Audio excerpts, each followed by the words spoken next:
जय हिंद दोस्तों। चलिए दोस्तों बात करते हैं इस एक और क्वेश्चन के बारे में। इस क्वेश्चन में एग्जामिनर ने कहा है A B C spend 80%, 85% and 75% of their income respectively if their savings are in ratio 8:9:20 and the difference between the income of A and C is 18,000 rupees, then the income of B। आइए देखते हैं इस question को किस तरह से handle करते हैं। देखिए पहले तो मैंने क्या किया, मैंने इसमें मान लिया कि भाई ए की जो इनकम है वो ए ही रुपये है। अगर ए ही रुपये है तो उसमें से उसने कितना परसेंट खर्च कर दिया, 80% खर्च कर दिया। तो जो 80% खर्च कर दिया तो बचा कितना होगा उसका, 100 में से 80 के तो 20 को मैं लिखता हूँ आपका 1/5। तो ए की जो अब सेविंग आई है वो कितनी आई है, 1/5 आई है। बी, ऐसे ही बी की इनकम मैंने मांग ली कि बी ही रुपीज़ है और उसने अपनी इनकम का 85% खर्च कर दिया तो बचा कितना होगा, 15%। और 15% को मैं ऐसे लिखता हूँ 15/100। तो 5 दिया 15 और 5 दूनी 10, यानी कि 3/20। ये इसकी क्या आ गया, ये इसकी सेविंग आ गई बी की। ऐसे ही मैंने सी का निकाल लिया। सी को मैंने मान लिया कि सी की इनकम मेरे पास सी ही रुपये है और उसने 75 खर्च कर दिया तो बचा कितना उस पर, 25 मतलब 1/4। और जो उसका ऑलरेडी सेविंग का जो रेशियो दे रखा था उसमें को मैंने मान लिया कि ए ने जो ए की जो सेविंग थी उसमें वो कितनी थी, 8 के थी। बी की जो सेविंग थी वो 9 के थी और सी की जो सेविंग थी वो कितनी थी, 20 के थी। ताकि मैं इसका रेशियो निकालूंगा, इसको मैंने एक के को कॉन्स्टेंट मान लिया। तो जब इसको सॉल्व करूंगा तो मेरे पास जो ए की वैल्यू आएगी वो ए आएगा मेरे पास में आपका 40 के। बी का निकालूंगा तो ये 3 होगा, तो यानी कि बी की जो इनकम आएगी वो 60 के बराबर आएगी। सेम ऐसे ही तो मेरे पास में जो सॉरी बी की 60 आएगी तो सी की कितनी आएगी आपकी, 4 दूनी 8, 80 के। मैंने इनका रेशियो निकाल लिया तो 2 दूनी 4, 2 3 6, 2 चौक 8। तो मैं लिख सकता हूँ कि भाई ए की इनकम का जो रेशियो है वो 2 है तो बी की इनकम का रेशियो जो होगा वो 3 होगा और जो सी की इनकम जो होगी वो कितनी होगी आपकी, 4। तो ये 2, 3 और 4 के रेशियो में आएगा। एग्जामिनर ने कहा इन ए और सी की इनकम का जो डिफरेंस है वो डिफरेंस होना चाहिए कितना, 18,000।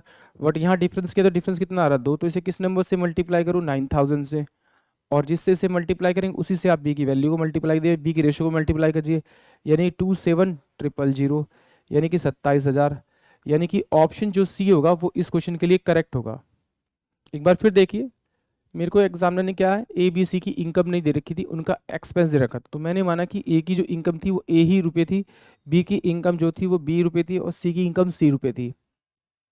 उसकी इनकम में से मैंने खर्चा निकाल दिया तो मेरे पास 1/5 सेविंग बचा, इसका बी का 3/20 सेविंग बचा, सी का 1/4 सेविंग बचा। बट मुझे सेविंग का रेशियो दे रखा था तो मैंने मान लिया कि जो उसकी सेविंग थी ए की वो 8 के थी और बी की कितनी थी, 9 के थी और सी की कितनी थी, 20 के थी। तो ये दोनों क्या होंगे, मेरे बराबर बराबर होंगे। तो मैंने ए की वैल्यू निकालने के लिए यानी कि उसकी इनकम निकालने के लिए बाकी वैल्यू को इधर भेज दिया। इधर भेजने पे ए 40 के आया, बी कितना 60 के आया और सी जो है वो 80 के आया। रेशियो निकाल लिया, इनका रेशियो आया 2, 3 और 4।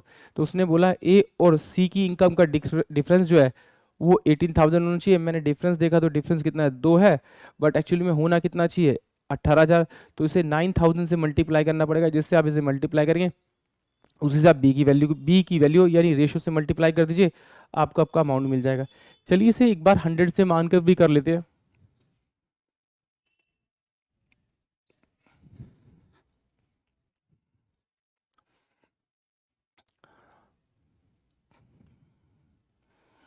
आइए यहाँ पर देखिए, मैंने माना कि भाई जो ए की जो इनकम थी उसमें से उसने कितना खर्च कर दिया, ये 80% खर्च कर दिया। तो बचा कितना उसके पास में आपका, 20/100। तो 20 एकम 20 और 20 पंजे 100, यानी कि अगर उसके पास 5 रुपए थे तो उसमें से वो 1 रुपये बचाएगा। ऐसे ही मैं बी का निकाल लूंगा, बी इजकल टू में बी ने कितना खर्च कर दिया, 85% खर्च कर दिया। तो जो उसके पास बचेगा वो कितना बचेगा आपका, 15%, यानी 15/100 वो उसकी सेविंग होगी। तो 5 × 15 और 5 दूनी 10 यानी कि 3/20, यानी कि अगर उसके पास 20 रुपीज़ थे तो खर्च करने के बाद वो अब कितने रुपए बचा रहा है, 3 रुपये बचा रहा है। सी का देखा मैंने, सी का दिया हुआ है, सी जो है 75% खर्च कर रहा है। अगर 75 खर्च कर रहा है तो उसे कितने बच रहे होंगे, 25% बच रहे होंगे। तो 25/100, तो 25 से कम 25 और 25 चौके 100, यानी सी के पास अगर 4 रुपये थे तब वो 1 रुपये बचा रहा है। बट एग्जामिनर कह रहा है कि जो रेशियो में दे रखा है ना उसमें वो ए जो है 8 रुपये बचा रहा है, ये 9 रुपीज़ बचा रहा है और ये 20 रुपीज़ बचा रहा है। तो ये 1 नहीं होना चाहिए, होना कितना चाहिए आपका, ये 8 रुपीज़। तो इसे किस नंबर से मल्टीप्लाई करेंगे आप, 8 से। तो जिससे आप इसे मल्टीप्लाई करें उसके अमाउंट से मल्टीप्लाई कर दीजिए, यानी कि ए जो है आपका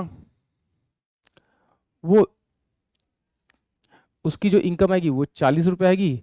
अब देखिए बी का भी सेम ऐसे, बी का कितना दे रखा था उसने 9, यहाँ पर किस नंबर से मल्टीप्लाई करना पड़े, 3 से। तो नीचे भी 3 से मल्टीप्लाई, क्योंकि ये 3 रुपीज़ बचा था बट ये कह रहा है कि 9 रुपीज़ बच रहे हैं। तो इसको 9 बनाने के लिए 3 से मल्टीप्लाई करना, नीचे से मल्टीप्लाई, तो बी की वैल्यू आ जाएगी कितना, बी कितना कमाएगा आपका 60 रुपीज़। सी कितना बचा रहा है, 1 रुपये बचा रहा है, बट वो कह रहा है नहीं यार ये तो 20 रुपीज़, तो इसे किससे मल्टीप्लाई करना पड़ेगा, 20 से।